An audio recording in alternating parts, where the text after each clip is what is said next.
here has talked about the differences between the classroom teacher, the lowest earning at 35,000, and the highest earning principal at 152,000.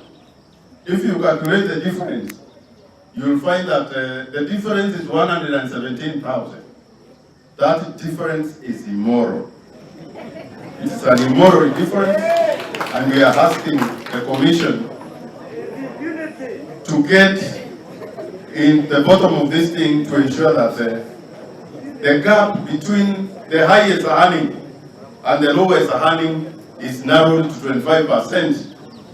That is accepted world over. Because you cannot have 100,000 on top of the other person who is doing the same business. We have engaged him several times.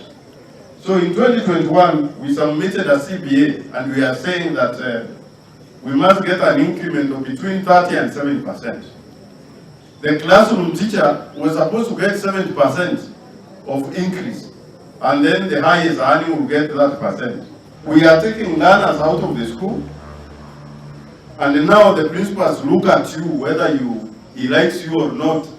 Then he tells you it is 200, you it is 1,000.